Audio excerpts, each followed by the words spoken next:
kuari di unggal negara ribut moal eureun. Irak terus-terusan, Yaman bakal, Iran kitu keneh jadi ancaman Yahudi. Kemudian atuh kitu Suriah geus teu eureun-eureun, Turki kitu keneh. Di urang ge kuari bintik-bintik geus aya, lain lalagaan. Lantaran ieu henteu berkesinambungan rakyat jeung pejabat. Sebab geus nyahoan bahwa negara urang dikendalikeun ku Amerika. Rakyat anu paham mah ieu teh naonan kieu? Yeunlah berbagai organisasi. Baik organisasi Islam Ibtaul jannah la ilaha illallah minasyaitonir rajim. Bismillahirrahmanirrahim.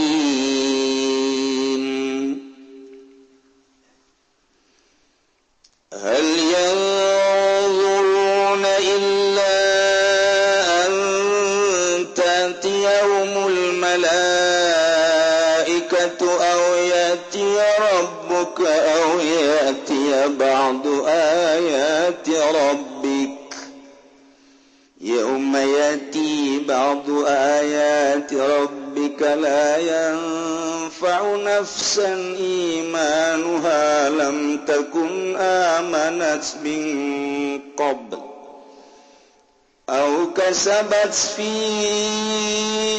imaniha khayra qul intaziru inna muntazirun. Allahu a'lamu bimaradi. Hal yanzuruna nata ngenteni, hal yanzuruna orang ngenteni. Mayan tazirul mukadzibuna tegese orang ngenteni sapa wong kang bohong kabehila anta tiau mangin tatakau ming mukadzibun. Bitai wajai kalawan talan iya sapa al malaikatu pirang-pirang malaikat liqabdi arwahihim kedua ngagenggam pirang-pirang roh yang mukadzibun.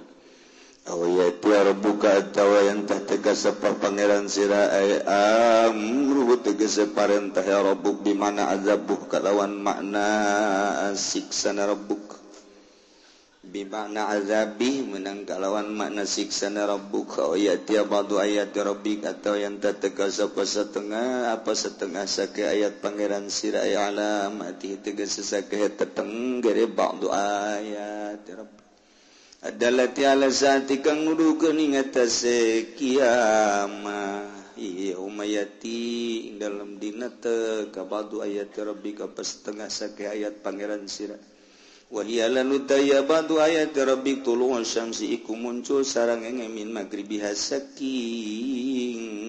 kulone syamsi kama fi hadis sahih dikaya barang kang tetep ing dalam hadis sahih riwayat Bukhari Muslim. Layan faunan sanoran mangpaat nafsan ing awak-awakan iman wa opo imane nafsan lam takun kang oranana anaya nafsan amanati kung iman kan ya nafsan min qablu saking sadurunge yati al jumlatu sifatun nafsin utawi sajumlahanana iku da disifat lapan nafsin nawan nafsan atawa awak-awakan lam takun kang oranana anaya nafsan kasabat iku ngausaha nafsan pi imaniha ing dalam iman kenana nafsan ing dalam iman nafsan khairon ing becik taatan tegese taat eletan pangwa tegese orang ngamangpaatkeun ha ing nafsan taubatuha apa taubat nafsan kama fil hadis kaya barang kang tetep ing dalam hadis wa gulan gul tafsir Muhammad yantaziru ngenteni sira kabeh ahad hadhil asya ing salah sawijine ikilah pirang-pirang perkara ada hadhil asya'i ing salah sawijine ikilah pirang-pirang perkara innamu tazirun insatune ingsun agung iku kang ngenteni zalika ing mengkono hadhil asya.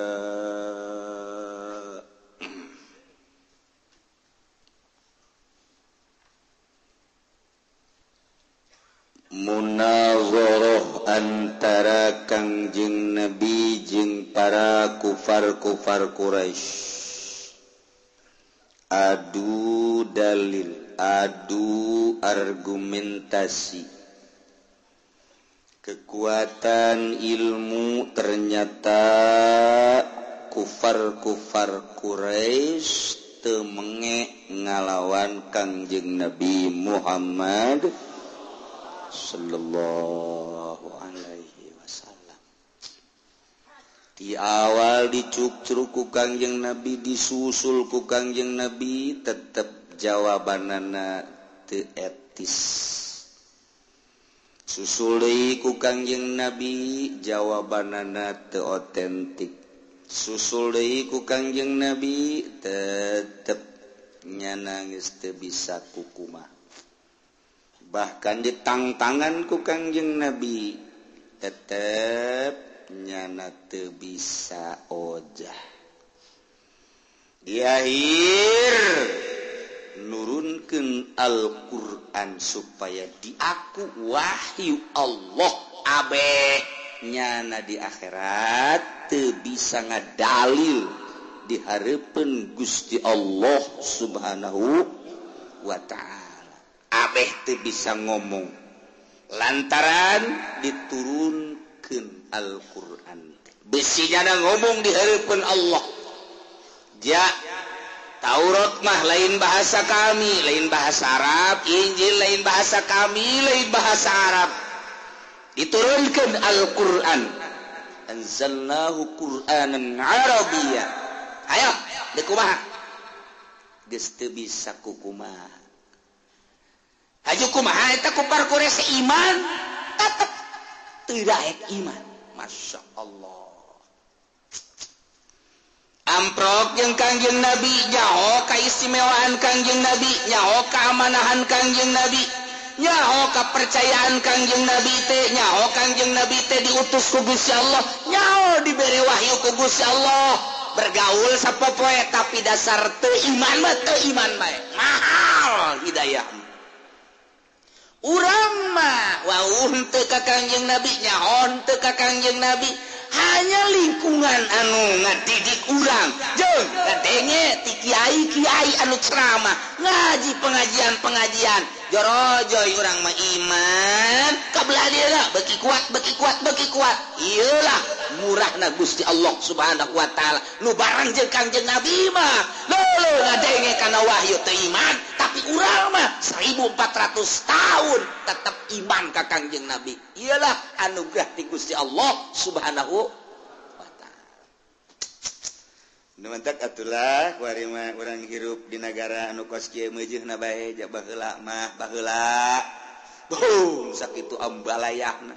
Babarengan jeung Kangjeng Nabi jeung sahabat dan lain tetep bae teu iman. Urang mah kuari paling ge di sisi imah aya nu ngadokotok wajar sama kos gitu mah. Paling ge aya nu main gapleh 2 kali wajar. Paling ge di dieu teh aya anu zina kurang ajar tama. Ieu.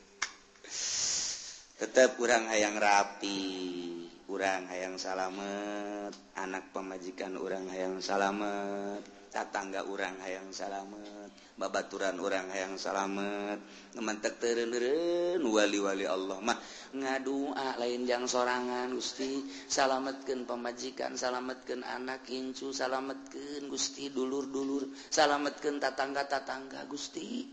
Eta mah nyana keur judi, segala mabok, segala non tamaku nafsuda Gusti. Bere nyana hidayah Gusti salametkeun tah ngadoa teh, ngadoa lain jang sorangan.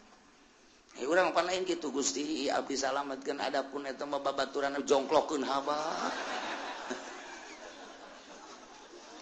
Oh cak Gusti teh si eta hamba aing Gusti jadi kitu-kitu atuh siapa cak Gusti teh kulona jeung pemilu ka batur teh nu aing cak Allah tuh urang mah teh etis kan mentak mun eueuh para wali Allah di Jakarta wallahu a'lam mun eueuh wali Allah di Bandung mun eueuh wali Allah di Banten wallahu a'lam.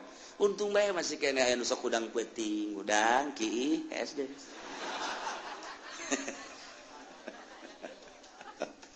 Aduh cak kaki kita baca aing. Maksud aing kasih ya pugu. Eta bagus eta kos gitu. Eta neraka eta kos gitu. Oh. Malah makiina ge geus teu ka sumur jasieun. Botol aqua bae di jero kamar. Masya Allah kan. Teh iman ieu teh kafir-kafir teh. Buang kawarahna luar biasa. Kunaon eta ku ego.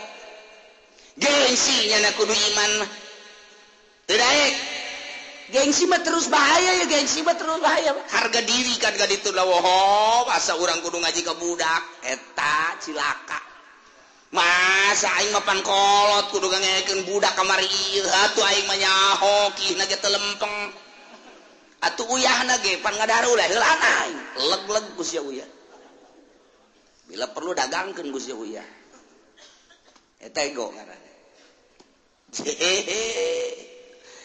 Ari anu tawadu mah nu tawadu almarhum Ki Ahmad hebat jasa ngaji datanglah ke Abah Kakarak ngajar ngaji wa ngadenge kamane dimyati sok mingguan ya wa dek nanya masalah lamun wa nu menang sia ngaji ka wa lamun ua nu eleh ua ngaji ka sia eta kiai gitu ngaran. Jadi beneran tah mah. Nah, nanya masalah hiji, 2, 3, oh datang ka saminggu geus beres. Ua eleh. Damyati, aya ua eleh geus ua deuk ngaji ka Damyati. Ngan ua mah balagna hayang hikam. Entak eta balagnya tah baheula di mingguan teh ya hikam di Haji Ahmad. Tah etalah kos kitu baheula mah kolot teh kula ge nyaho lamun tas gaji kula budak ieu neuleukeun we kieu bayeuna dongeng perang jeung Bung Karno dan lain sebagainya.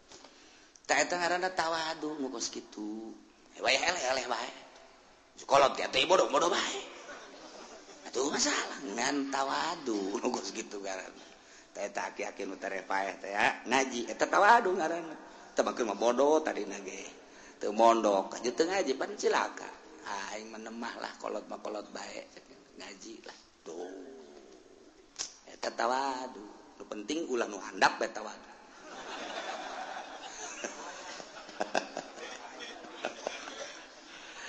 Aduh teh deui jalan ye ku partea lantaran adu kekuatan argumentasi jeung Kangjeng Nabi terus akhirnya nyana berharap ceknya nate aing mah kajen kukumaha ge jam moal kudu iman ka sia Muhammad sebab sia mah budak kamari gagah aya di aing beunghar aya di aing pinter aya di aing nya ge sia kasih hebat tapi kan budak tur yatim teu hayang aing mah kajen modar aing mah moal kudu iman ka sia masyaallah kali pohara atau aing mah daripada iman ka sia aing mah mendingan kakenaan ku siksa lah endek aya seuneu-seuneu tamah tinu maha kawasa cenah gempa-gempa cenah banjir pokona mah aing mah mendingan kena kos kitu daripada iman ka sia. Weh, si pohara-pohara teh. Atawa sebagian dari ayat-ayat Allah anu ngajadikeun kana ciri kiamat. Daekan eta ieu daripada iman ka sia. Pohara kufar Quraisy. Mbouna iman ka Kangjeng Nabi teh hayang kudu iman ka sia budak kamari. Tah eta teh loba ku hari nu ka dieu terus nyurup ka jawara-jawara. Nyurup kasurupan Abu Jahal. Kasurupan Abu Jahal loba kudu ngaji ka nyana heulan sabiranya nyaho kiihna kaki iki dibahas giliran we aya tatanggana geulis dikawin ku nyana pan teh nyaho kiihna nyana baheula nyaho si kiihna nyaho teu make calanana nyaho babarengan jeung aing baheula kiihna ge wer nyana neuleukeun aing neuleuh ka sia aja kuari bogo pan dikawin atuh tepen sia nyaho kleutikna tuh aya kanu kitu mah ulah bomong kitu ieu giliran beta ka budak pinter ieu tos masantren ieu tah didenge budak kamari ka kasurupan Abu Jahal Tak turun ayat. Hal yanzuruna illa an tatiyahumul malaikah aw yatiya rabbuk aw yatiya ba'du ayati rabbik. Hal yanzuruna tengah dago anu ngabohongkeun ka anjeun Muhammad, ngabohongkeun ka wahyu ka Al-Qur'an, padahal geus dijelaskeun pan kamari teh bahwa inna za Qur'an teh lain lalawara, tetapi manehanana teu daek iman ngabohongkeun ka Al-Qur'an teu pati njana ngadagoan kecuali hayang didatangan ku malaikat supaya nyabut rohna. Daekan kene paeh aing mah daripada iman ka Al-Qur'an. Wow. Iji. Oh ya tia badu ayat rabb. Oh ya tia rabbuk ay amru. Yakni siksa atawa aing mah daekan kene ngadagoan siksa Allah atau siksa pangeran lah daripada iman ka Muhammad, iman ka Al-Qur'an. Tayangnya atawa ayatiya ba'du ayati rabbik, datang sebahagian tanda-tanda pangeran anjeun nu nuduhkeun kana kiamat. Nyana ge geus daun dina Taurat, dina Injil geus dijelaskeun, Kangjeng Nabi da geus dijelaskeun tanda-tanda tereh kiamat da geus ditandakeun, geus dibejakeun dina Injil dina Taurat teh. Dibuat dina Al-Qur'an deh, jasarua kitab samawi, Zabur, Taurat, Injil, Al-Qur'an teh akur pada kitab samawi nauhidkeun ka Gusti Allah jeung nyaritakeun tanda-tanda kiamat. Aya nu mantak nyana nyaritakeun ayati ba'du ayati rabbik, atawa aing madaekan kene datang kana saware didatangan saware tanda-tanda kiamat. Ani gede aing mah daripada aing iman ka Al-Qur'an mah. Aing kitu naon tanda kiamat? Iyalah. Yauma yati ba'du ayati rabbika la yanfa'u nafsan imanuha lam takun amanat min qabl.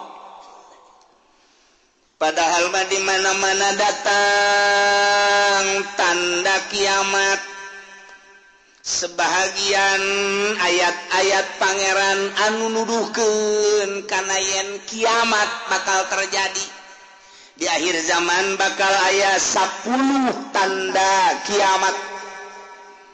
Hiji Dajjal, 2 Dabah, 3 khasapun bil masyriq, gempa di wetan.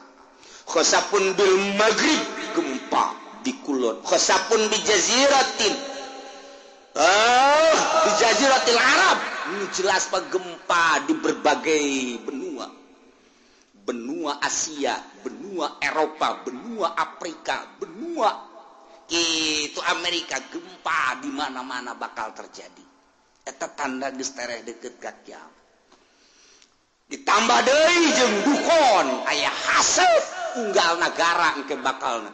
Ngan haseup tersebut teh poang gede-gede nama engke di Timur Tengah. Bakal aya haseup kadeuleu ku kabehan geus teu bisa ditahan tamah haseup. Unggal nagara ge aya haseup, ngan haseup eta mah poharan saduhon eta mah. Datang ke poek saduya poek ku haseup eta. Ieu tanda geus tereh datang ka kiamat. Tambah deui nomor ka-7 tulusan singin magribiha. Muncul panon poe ti kulon. Tambah deui Ya'juj wa Ma'juj ke-8. Ke-9 turun Kangjeng Nabi Isa alaihi nomor ka-10 bakal aya narun takhruju min adan tasukun nas ilal mahsyar. Sono ieu mah bakal ti adan. Wah, luar biasa. Kuari mah kakarak ge seuneu fon doang. Fon teh naon kira artina? Tuh, siapanya obae kan? Ya osok neuleuh meureun. dibawa di negara ke negara terus aya nu nasional anu internasional diiring ku kabehan wah dipuji-puji eta teh buatan Yahudi jeung Nasrani ngalambangkeun bahwa seuneu teh sesembahanna baheulana nu kuari diagung-agung dunia nyaho kabeh engke mah bakal aya seuneu sadunya kadeuleu ku apehan lain diiring-iring bahkan ieu mah bakalna seuneu teh ngiringkeun jelema ka mana bae ditutur-tutur usia geuseur dibalikeun ku Gusti Allah masyaallah kan nah ieu bakal terjadilah seperti eta geus dijelaskeun mantap Imam Tabrani nyaritakeun di sana di Nabi Zar gol Nabi sallallahu alaihi wasallam Kanjeng Nabi nyarita dina hiji poe atadruna aila tazhabu hadhihi syamsu mane nyaho ka mana ieu panon poe leumpangna iza gorobat di mana surup ka mana coba hayo qalu cak sahabat-sahabat Allahu wa rasuluhu alam Gusti Allah sareng Rasul anu maha uning cek Kanjeng Nabi inna tadhabu illa mustaqar nyana leumpang ka tempat cicingna tahtal arsy di hareupeun aras panon poe ta unggal poe asal surup di handapeun aras tidinya manehanana fatakhru ngejungkel sujud ka Gusti Allah unggal poe ta panon poe teh kos kitu bae ta unggal poe takhru sajidah fala tazalu kadzalik lamun ku Allah encan ditita irtabi urang parji balik deui pindah sujud eta manehna sujud bersyukur ka Gusti Allah cak Allah udang panon balik deui ka wetan sakumaha biasa unggal poe asal datang ka hanapeun aras sujud cak Allah udang ayeuna balik deui kitu beta masyaallah teu eureun-eureun datang ka kuari masih kene gitu baik bakal terjadilah engke eta panon poe teh ku Gusti Allah lain titah kana tempat biasan fa idza aradallahu ayutli'aha min magribiha abisah ketika Allah nitah ka panon poe titah muncul di kulon diantepkeun heula panon poe henteu titah hudang ku Gusti Allah teh diantep bae datang ka kebel panon poe kok teu titah tanggah-tanggah aing kok teu dititah hudang aing cek Gusti Allah kok diantep kieu datang ka nanya panon poe teh ka Gusti Allah ya Rabbi pangeran abdi inna masiri ba'id lalakon abdi teh jauh ieu kok diantep kieu kumaha cek Gusti Allah itla'i min haitsu gorobat kuari mah maneh muncul di tempat nu maneh surup muncullah ti kulon kakarak jelema kaget kabeh weh ja bener horeng nu dicarita-caritakeun ku kiai-kiai teh bahwa panon poe teh muncul ti kulon weh bener kuari tu deuleu kaget kabehan eta memehna teh poek 3 peuting memeh muncul ti kulon panon poe disekep ku Gusti Allah ditahan 3 peuting kanyahoanana ku ahli tahajud nu tahajud Allahu Akbar nu biasa 10 rakaat jam sekian tambah deui ke diakhiri ku witir nya namun maca Quran maca sholawat biasana jam 3:30 terus subuh ramang yang ramang ieu mah jemaah terus bae tapi begitu mata salat subuh poek keneh bae poek keneh kok poek bae terus jam geus menunjukkan jam 12 terus poek keneh bae ahli tahajud geus carang hari tangan aya keneh cik ahli tahajud ieu mah aing kudu ulah eureun-eureun terus ibadah ka Gusti Allah lantaran ieu mah poek lain sambangan salat teh jeung Allahu Akbar dua poe dua peting yakin iya muncul panon poe di kulon Allahu Akbar terus baik nama sholat Allahu Akbar itu bisa ditanya kusieun sieuna bener baik katilu poe kakarat teret di kulon nyana ngadoa fakbidni ya Allah abdi mah paehan bae Gusti ret dipaehan ahli Allah maka geus tah mah disimpen ku Gusti Allah nek ieu salah sahiji tanda kiamat adalah muncul panon poe di kulon Allah karim anu sebenarnya lamun diruntuikeun mah mimiti dajjal heula kuari diunggal negara ribut moal eureun-eureun Irak terus-terusan Yaman bakal Iran kitu keneh jadi ancaman Yahudi kemudian atuh kitu Suriah geus teureun-eureun Turki kitu keneh diurang ge kuari bintik-bintik da geus aya lain lalagaan lantaran ieu henteu berkesinambungan rakyat jeung pejabat sebab geus nyahoan bahwa negara urang dikendalikeun ku Amerika rakyat anu paham mah ieu teh naonan kieu yeunlah berbagai organisasi baik organisasi Islam maupun organisasi non-Muslim dan lain sebagainya untuk membenahi negara tapi tetap baik negara teh lain embungan dikendalikeun ku Yahudi pan bintik-bintik peperangan kajian kumaha ge jelema anu geus mantep dina Islamna dianggap teroris di perangan bakal kajian kumaha ge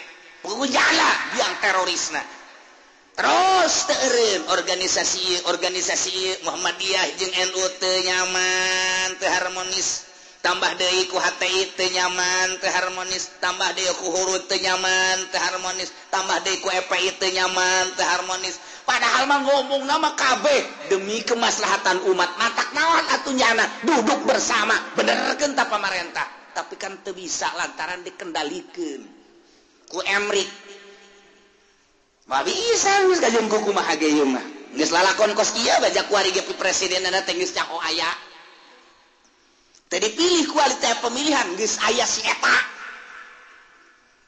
kok bisa kos itu bae pengendalian mah nah engke kan mulai tah riweuh organisasi jeung organisasi mulai ayeuna ka parlemen terus iya ribut lah pasti bae ribut engke nyabelah rakyat jeung pemerintah sebab pemerintah dikendalikan ku Yahudi tidak berdiri sendiri rakyat embung dikendalikan ku Yahudi atau ku Amerika timbullah engke bakalna tentara bagi dua polisi bagi dua ribut pasti di negara Irak model kos kitu Iran model kos kitu Suriah model kos kitu nu kuari eukeur bae Mesir Suriah seperti gitulah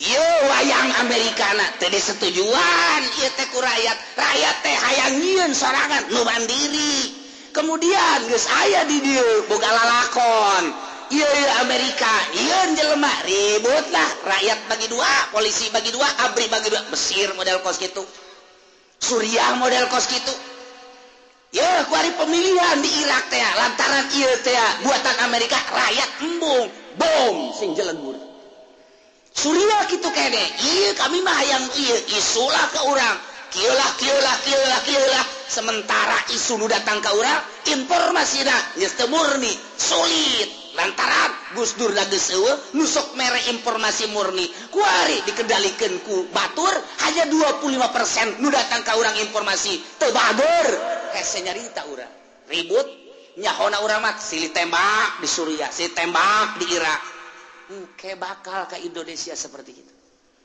Moal henteu ieu mah bakal jasa buakal jasa. Matak nu kolot mah geus bae eta mah untung jasa. Untung kunaon cenah Kiai moal perang nya kaburu paeh teh heula. Untung. Can boga untung. Bakal henteu bisa henteu ieu bakal kajian kuku mah jasa sebab naon?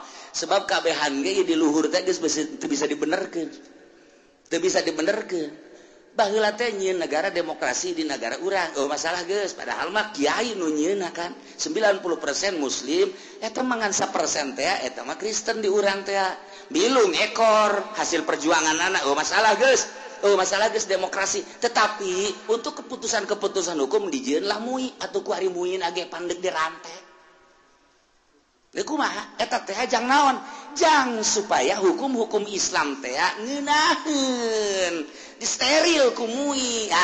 Geus ditosran lah ku mui. Urang damai hirup teh. Ketika aya hukum-hukum Islam, geus aya perwakilan urang melalui bahsul masail angsongkeun ka mui. Jadilah engke keputusan mui kan ngeunah ku ari muina dikendalikeun ku si itu. Ieu kumaha? Mata geus we pi perangan teh lain di Suriah, lain di Mesir, lain di Irak, lain di Iran, lain di Yaman, lain di Turki, lain di kitu berbagai negara-negara Islam nu keur diobok-obok di Indonesia kitu keneh. Atuh engke lamun geus kabeh mah atuh kabeh ka Eropa, ka Amerika, ka Australia perang. Bakal teh moal turun dajjal lamun teu peperangan. Moal. Cirina haram sekitarna di lebaran. Madinah di lebaran. Eta teh nyana nyaho atawa henteu ka peruntukanana. Nu jelas engke bakal jadi untuk penampungan manusia di berbagai negara. Ribut lah. Geus kacau di unggal negara. Irak teu eureun-eureun, Iran teu eureun-eureun, Suriah, Mesir kabeh. Woi, Al-Azhar tinggal Al-Azharna Indonesia dan lain sebagainya. Hayang nyalametkeun diri kamarkah kaditu didesak pemerintah Arab engke supaya membuka lebar-lebar bagi urban di berbagai negara sebab geus kacau luar biasa hese geus teu bisa diredakeun abri bagi dua polisi bagi dua berbagai kekuatan bagi dua aduh harta rakyat nu milu jeung ieu nu milu jeung ieu ribut hayang salamet agama ka Mekah mah diamankeun jeung Madinah sementara. Kadari itu kajeun ngampar ge di dinya kajeun teh ngampar ge di. Terus mantap ku dilegaan kurang mah barang dilegaan ingetlah sejarah hadis Kanjeng Nabi. Wow, tereh berarti. Tah ke dajjal lah turun. Wah, kaunggal negaranya nama hiber dajjal mah. Jelema hayang emas cokot batuk. Asal siap percaya aing pangeran. Di mana negara daerah nu eueuh cai aing datang ka dieu tepak doang nya timbul wah cai culcer asal sia mangeranan ka aing pangeran ayo jelema iman geus ipis sementara kiai anu balalager nu balener geus ka Mekah di dieu geus eueuh nu ngelola di unggar nagara kabeh tinggal sumuhun dauh jeung sumuhun dauh boro-boro engke ku dajal kakara kudukun kebul bae ku ari geus sumuhun dauh ku kebul ku dukun bae geus sumuhun engke mah komo ku dajal jelema dipaehan hirupan deui pangeran kos kitulah dajal dahsyat jasan nu mantak urang dibere doana ku Gusti Allah minta salamet tina al-masihid dajjal selantaran wah jelema gelo kabeh iman ka dajjal teh pangeran jelema hubud dunia hayang dunia naon bae dicekel jadi dunia nu hayang emas jadi emas hayang duit jadi duit hayang motor jadi motor ku ari bang kredit engke mah hayang naon sia mio datang sia naon hayang Avanza berem Avanza ngajogkeun sia hayang naon ieu mah cenah hayang hartop aya tuh di ditu tuh aya kelos cokot ku sia tuh hartop teu leumpang akina rusak atuh geus bacem hayo sih hayang awe watu jelema ngagarak eta lah nomor kahiji dajjal nomor kedua setelah dajjal nuzul Isa turun Kanjeng Nabi Isa ngan aya anu nyaritakeun memeh dajjal ieu adalah Imam Mahdi heula geus teu kuat kabeh ngadoa Gusti minta diturunkan Imam Mahdi aya jelema kasep kemudian salat teu eureun-eureun Allahu Akbar pas di makom Ibrahim Allahu Akbar eueuh nu wani ngaganggu urang Arabna urang mamana ge ku harismana ku kasepna gagahna Allahu Akbar teu eureun-eureun salat bae sapoe dua poe tilu poe mulai suara-suara aya nu kasep salat bae di dinya Wah mulai wah diperhatikan wah iya tanda-tanda iya bener dajjal kakarak begitu mana salam dicekel ditanya manis bu tidak ngajawab sangat tidak ngajawab KB nyebutkan ente dajjal ente mahdi tidak kakarak maka subuh wallah ente mahdi kakarak wah ditangkap perjuangkan mahdi ilah mahdi nu bakal jadi kesatria eta bakal non istimewa mah berjuang melalui Imam Mahdi. Mantap kuari geus loba tuh di Cikupa aya Mahdi hiji. Tapi tukang main gaple teh mah di Bojong Mahdi hiji. Teman niruan sendal bae deui. Si Mahdi macam-macam Mahdi. Terus Dajjal, eleh ku Dajjal mah. Maka segeralah nuzulu Isa turun Kangjeng Nabi Isa alaihis salam. Dibantulah Kangjeng Nabi Isa kusaha ku ashabul kahfi nu ayeuna di Yordania. Nu kamari kuring sadayana zarah ka ditu. Ieu ashabul kahfi. Wah, buuk ngarundai ka handap. Lantaran besar bara 1000 tahun atuh di zaman Raja Dikianus datang ka ayeuna. Kuku para ranjang jasa. Halis muna panjang nuantak besi ayah di mana bae nubukna panjang wah iya ashabul kahfi kajian kuku mah sing hade ulah di baturan sing hade juri ieu mah ieu turun di Gunung Karang masalah wah gararaga muksal binatam likho zunwanus martunus saribunus palyastatiunus kirta ieu tentara-tentara Allah anu bakal bareng jeung Kangjeng Nabi Isa alaihis Dajjal diudag ku Kangjeng Nabi Isa. Umpat ka mana? Dia udag terus. Eleh lah ku Kangjeng Nabi Isa. Kangjeng Nabi Isa dakwah dirinya. Masya Allah istimewa jasa. Terus Kangjeng Nabi Isa dakwah. Saha nu nyaritakeun bahwa kula pangeran batil. Bohong, goblok cak Kangjeng Nabi Isa. Kula mah sakadar utusan Allah. Mata kurang lamun nyaritakeun kos kitu teh jelas kurang ku ari pangeranan. Mantak pada tahun 300 sekian musyawarah konsili disebutna mun baheula konsili mun di urang mah muktamar para penggede begitu muktamar ngajelaskeun ieu teh untuk memutuskan apa Isa itu adalah Tuhan jadi dituhankeunana teh ku uskup-uskup eta teh hasil konsili jadi berarti hasil musyawarah jadi nyanuhankeun pangeran ngamangerankeun ka Kangjeng Nabi Isa teh adalah pada tahun 360 sekian tak eta teh meunang hasil muktamar jadi masyarakat supaya nyaho bahwa pangeran teh Isa hasil muktamar disebutna konsili keblon kan aya pangeran urang pangerankeun yuk ayo geus urang pangeran mantap aya sababaraha muktamar anu hadir di dinya henteu milu ngamangerankeun ka Isa dibunuh pan dibunuh harita tetep Isa bayam jadilah datang ka kuari Tritunggal kayak Kangjeng Nabi Isa marah saha nu ngajadikeun aing pangeran aing mah rasul anu kuari ngajalankeun syariat Muhammad aku aya da jeung Kangjeng Nabi urang mulai bahala kawin Kangjeng Nabi Isa pan baheula teu kawin da ieu kuari mah kawin ke bakalna turun ka dunya nyana dakwah terus jelema istimewa kabeh iman nyana kawin ngan teu lila Kangjeng Nabi Isa diangkat deh maot Kangjeng Nabi Isa mulai kacau deui dinya ngan nu baragus geus mulai ku Gusti Allah langsung aya angin seger asal ngambe angin eta pae asal ngambe angin eta maot nu ibadah ka Allah mararaot maot ya Allah ya Rabbi tinggal Cameron bakukul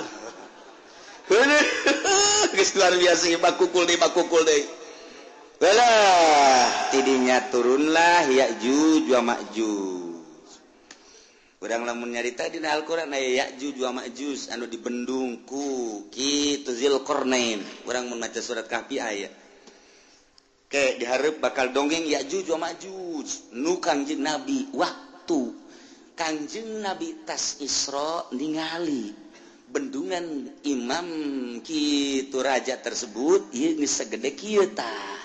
Sedangkan ia dekaluar geus sagede kieu cak Kangjeng Nabi engke bakal gede di akhir zaman bakal kalaluat di badak kalaluar Ya'juj wa Ma'juj terus bae ngadaharan naon aya bae manusia di dahar hewan di dahar suagula rupa di dahar wah Ya'juj wa Ma'juj mah ieu mah tangkal kayu sok pala di daharan bae ieu datang nu pohara geus mantak baheula ku Zulkarnain di bendung ge raja sadunya Raja Zulkarnain dikuatin Al-Qur'anul Karim ngan eta bendungan Raja Zulkarnain teh ya nu kuari di laut mana nah ieu ditelusuri ke berbagai ilmuwan dunia seluruh benua Asia Afrika Amerika Eropa Australia ya urang teangan coba bendungan Zulkarnain teh di mana ieu sebab Ashabul Kahfi kanyahoan Kangjeng Nabi Syuaib kanyahoan dan lain-lain sebagainya kanyahoan urut Kangjeng Nabi Lut kamari laut mati aya kanyahoan wabeh aya ieu teh di dunia nu aya dina sejarah nu di Quran teh aya kabeh kemudian piramid aya Firaun aya dan lain sebagainya aya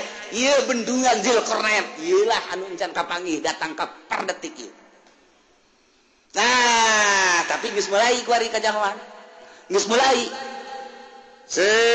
berbarengan jeung kanyahoanana kapal Kangjeng Nabi Nuh kapal Kangjeng Nabi Nuh teh kuari teh aya keneh kapalna aya keneh kapalna geus sindek urang kada itu hayu di mana cenah Kiai lah sia mah diajak ka Banten ge hararese komo ka ditu atuh di Gunung Arad Arad teh di Turki ta eta teh di luhur gunung aya setiap jelema nu kadinya teu kuat paeh jalan luhur melalui udara tetep bae teu kuat didinya geus digambar saat koreng didinya aya peninggalan kapal Kangjeng Nabi Nuh alaihi salam judi teh judi nah geus kapanggih eta tinggal ieu bendungan Zulkarnain nu diditunan di bendung ieu Ya'juj wa Ma'juj di mana ieu bahkan ilmuwan kalau Amerika pernah asup ka hiji daerah nyarage kaget kok hewanna kos karari ceulina lain irungna lain bahasana lain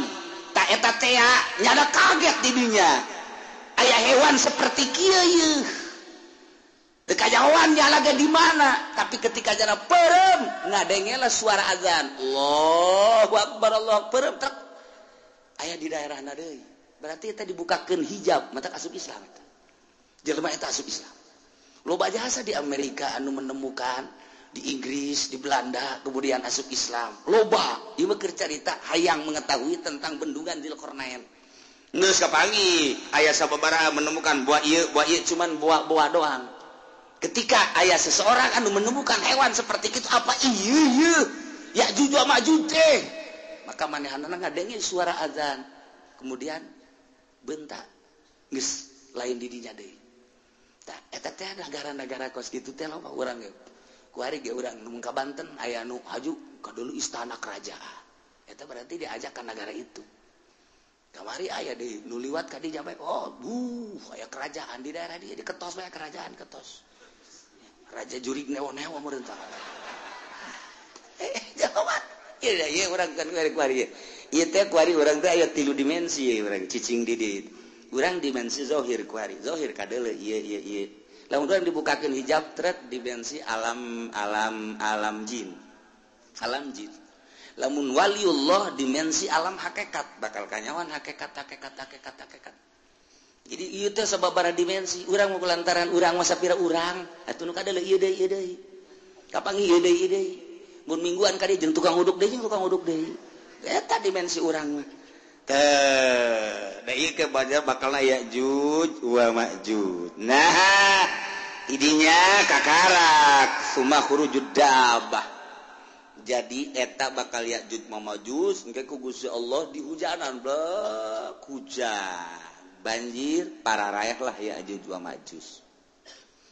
Tinggal manusia-manusia anu nyilip ararae loba keneh di dunia teh. Dabbah. Dabah teh ya hewan eta nya nama leutikan ti himar hampir sarua jeung himar begal cilina rancung biasa ngan nya nama mau patlot mau pulpen leungeunna nulisan jelema tarang ditulisan mukmin kafir geus teu bisa kukumaha nu katulis kafir wae terus sadunya mukmin kafir dabah eta mah terus nulisan eta masyaallah ieu lalakon lain lalagaan ieu pohara jasa bakal katulis. Nah nunggu saya tulisan mukmin tidinya langsung tekebel mau gini geus tinggal nu kafir siapa kafir sia ge deuh tarang sia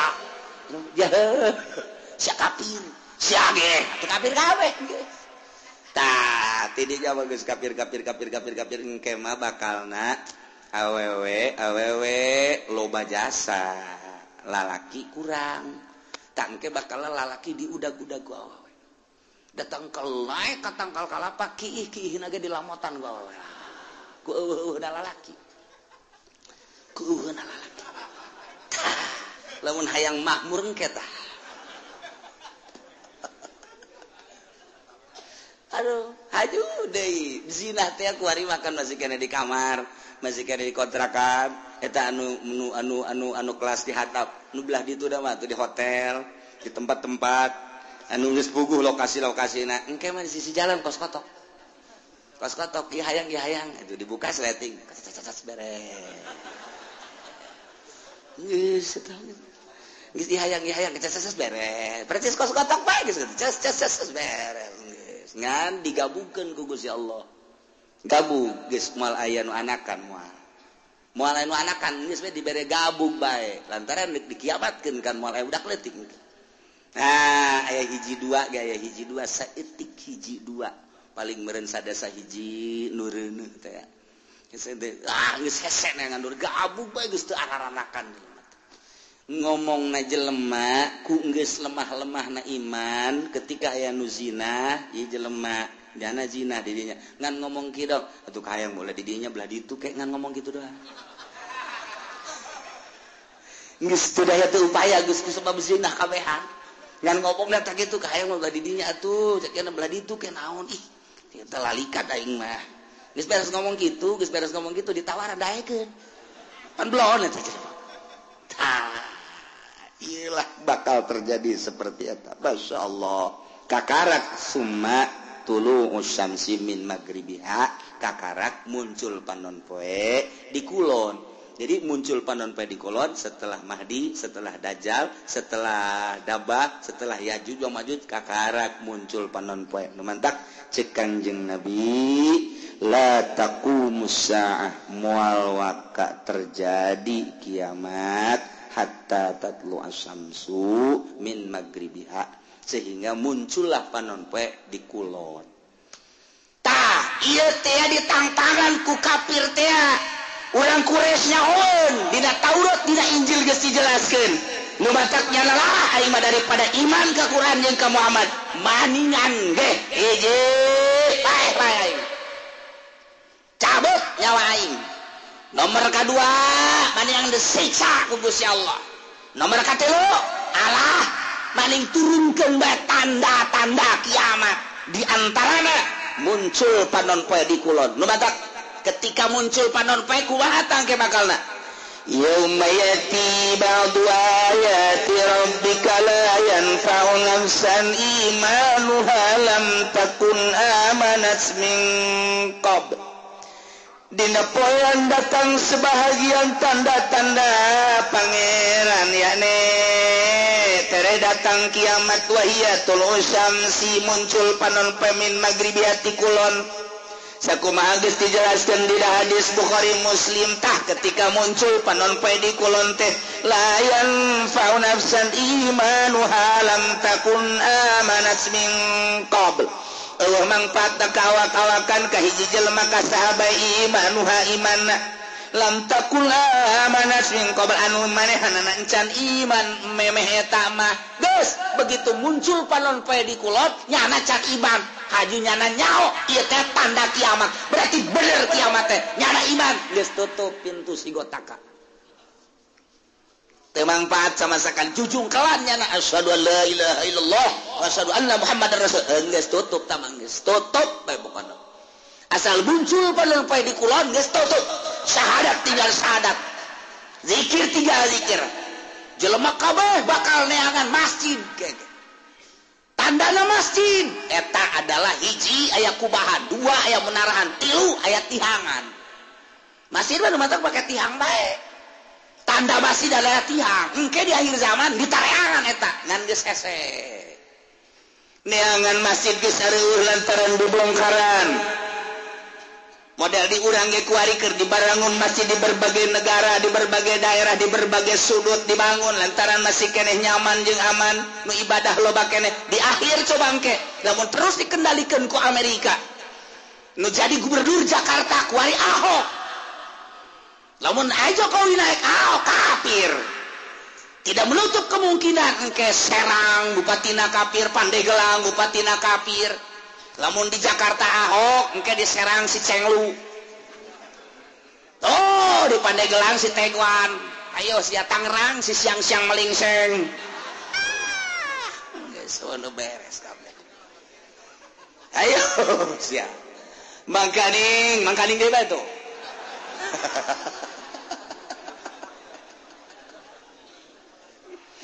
Lipo keur dibangun, BSD dan lain sebagainya bang didinya lah, aya pusat-pusat kegiatan-kegiatan kafir. Lu geus kanyahoan bae gapan dinasa baheula teh didinya teh aya senjata nu sakitu loba anak deuk nanaonan eta sa? Si Haryati, Haryati teh saha? Hah? Sakar ngaranna nu boga nasa? Anu cangkep teh pan sia nyaho, pan babaturan sia. Hartati. Tempat loba senjata didinya ente mah teu nyaho mantak dirahasiakeun ku pemerintah bongkar waduh aya naon ieu sementara di Jakarta kuari gedung kedubes 12 tingkat Amerika jang naon eta lamun lain boga cita-cita nu teu hade emang kumaha gitu ieu teh ada kristenisasi anu lain lalagaan sementara pemerintahan urang wae kiai nu aya di ditu kuhahe na 4 kali neu kumaha deui aya tuh lain teu diperjuangkeun jak geus ti ayana ya otomatis lah kafir dia terus hasil dicokotan ku Amerika hasil dicokotan dan lain sebagainya urang dibangun kadeuleu geus lemahna di urang asal aya nu bergerak dianggap teroris asal bergerak dianggap teroris kan sararieun kabeh iman geus eueuh mulai gempor sudah tidak ada masjid-masjidan masjid paling hiji dua kan meureun anu dipertahankeun ayo sia tanah dibelian ku nyana nyin gereja sadaek-daek ada kumaha deui ayo ya pemimpin urang ge nu handle nu kuat ayo deuk kumaha kabeh sumuhun dawuh ka Amerika. Nah, mulailah gedung-gedung dibangun, gereja dibangun, masjid-masjid urang dibangun, engke dibongkar. Nah, ieu mah keur carita singkatna bae, lila keneh eta mah urusan kos kitu mah, sebab eta mah melalui masa-masa peperangan dan lain sebagainya, bakal perang, neuk kumaha henteu, bakal jasa. Nah, nu mantak kolot urang baheula engke mah bakal perang deui sia, ngan urang mah baheula kolot urang nyaritakeun ejeng kulon. Sakar kulon?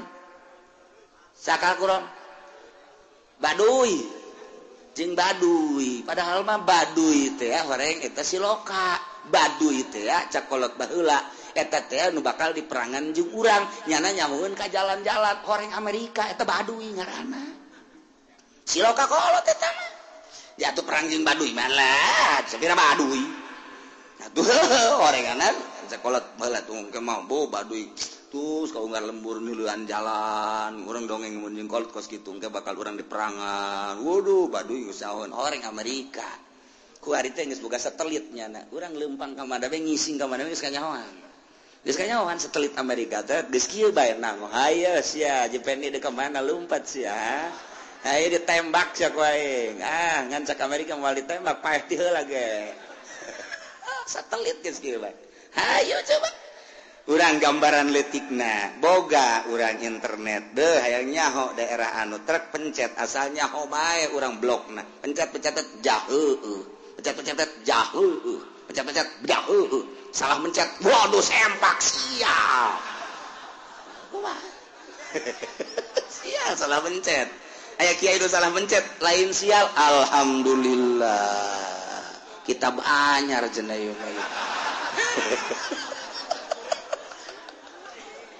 aduh, Masya Allah aya dinya merekna Kiai Haji Google waduh bener Masya Allah. Di akhir jawan geus rek kumaha coba ya lalakonna.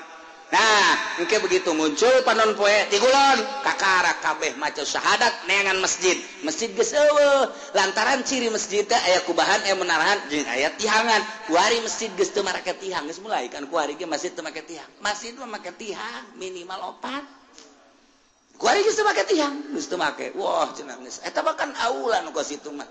Abe fungsina babari cenah main badminton bisa. Didinya main bola bisa, didinya main takraw bisa, kemudian main gitu tenis meja bisa, dan lain sebagainya bisa. Tak jadi berarti fungsinya geus lain multifungsi deui mah 10 fungsi. Tuh, eta lah. Geus hese neangan masjid. Syahadat tinggal syahadat. Nah, la yanfa'u nafsan imanuha lam takun amadat min qabl. Teu aya faedah. Jujungkelan kafir-kafir kabeh para raja syahadat percaya ieu teh kiamat lantaran panonpet timbul ti kulon tetep teu aya mangpaat. Aw nafsan lam takun kasabat fi imaniha atawa awak-awakan anu katadina manehanana teu pernah ibadah teu aya mangpaatna nyana iman nama ka Gusti Allah cuma teu pernah salat teu pernah puasa harita mulai tobat ka Gusti Allah la tanfa'uha taubatuha teu mangpaat tobatna geus bae doraka bae. Sanajan nyana tobat tutup pintu sigotaka. Tobat-tobatan hari itu. Nisat. Masya Allah. Kul. Bejakeun Muhammad. Intaziru. Tungguan gitu. Ahada haril asya. Nu tadi diceritakan tanda-tanda deket ke kiamat. Dimimiti Dajjal. Mahdi. Dajjal. Ya'juj. Kanjeng Nabi Isa. Kabeh. Datang ka muncul panonpet. Tungguan. Bejakeun tungguan. Engke bakal cak Gusti Allah ku aing diayakeun di akhir zaman. Bedakeun tuan, aya hayang kos kitu mah terek iman ka anjeun, terek iman ka Al-Qur'an, tungguan kage bakal inna muntadirun. Tuan bakal kapanggih kage. Masyaallah. Diawali engke kuloba perjudian, permabokan jeung perzinahan. Engke mah hese neangan para wanu asli teh.